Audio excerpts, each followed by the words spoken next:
Arsenal's critics are living in fantasyland. Here's why there's no chance this group of players will bottle the title, writes Oliver Holt. David Seaman cannot understand why Mikel Arteta decided to take Martin Odegaard off during Arsenal's match against Manchester United yesterday. With the team chasing goals and trailing 2-1, the Arsenal manager replaced Odegaard with Mikel Merino, who went on to score an equaliser for the Gunners. The decision raised eyebrows, given Odegaard's importance to the side. As Arsenal's captain and primary creative influence, he is usually central to their attacking play, particularly in moments when the team is searching for a decisive goal. While he appeared ineffective during the early stages of the match, his influence often grows as games progress, especially in high-pressure situations. Substitution sparks debate. Arsenal required improved performances across the pitch, and the introduction of fresh players did help to lift their intensity. The substitutes contributed positively, even though their impact ultimately proved insufficient to secure a win in the fixture. The Gunners showed more urgency following the changes, but the disruption caused by altering the team's structure was noticeable. Arteta will likely feel that his substitutions were justified, particularly given that one of the replacements managed to find the net. From the manager's perspective, decisions are often judged by their outcome, and introducing players capable of changing the game is part of that process. However, removing a key figure such as Odegaard at a critical stage inevitably drew scrutiny. Seaman questions the decision. Seaman was unconvinced by the call and felt it altered the balance of the team at an important moment. He said on Premier League Productions, "Taking off your captain, it was a real surprise to me. He's our playmaker. To bring him off at 58 minutes, it changed everything because Declan Rice had to drop back. It was a strange substitution, and bringing 4 on at once really disrupts the momentum of the team. When a match is not unfolding as planned, changes are sometimes necessary. Had the decision produced a winning goal, it might have been viewed very differently. Instead, the substitution has become a focal point for debate following a result that left Arsenal frustrated. Harry Maguire penalty, Patrick Dorgu handball, VAR drama, Arsenal vs Man United referee review. Football.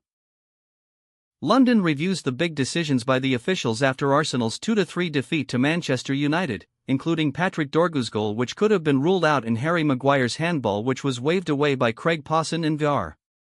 Arsenal endured their first home defeat of the season, beaten by an inspired Manchester United side who were not challenged to the level they needed to be by the Gunners.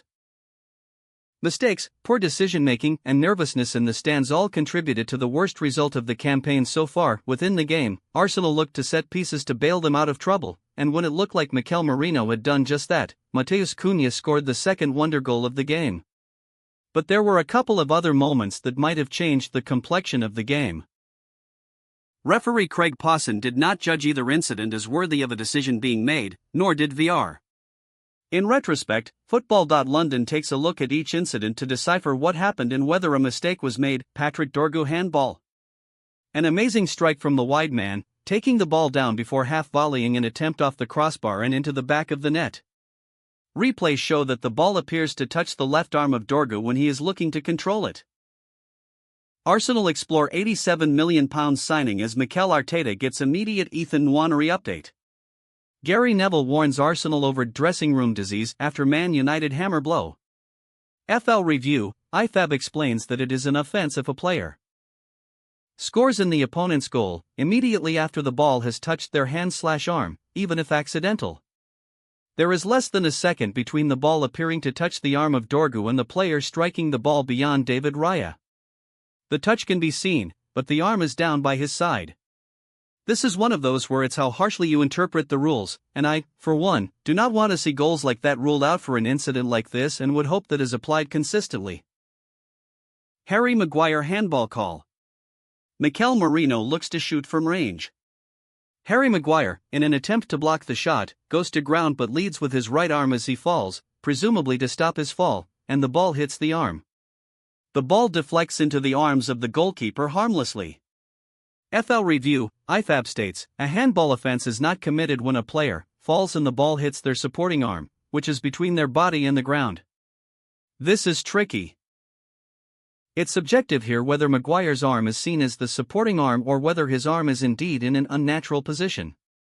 VAR cleared this very quickly, but I believe there is more in this than the Ola Aina example at Nottingham Forest, which I didn't think was a penalty. I think there is a very good argument for a penalty to be called in this situation. The arm makes Maguire's blocking action a far larger target and gives the defender an advantage, and the argument of a supporting arm, I do not believe, is strong enough to claim it was not a clear and obvious error. Welcome to Seeing Red, our new Arsenal podcast.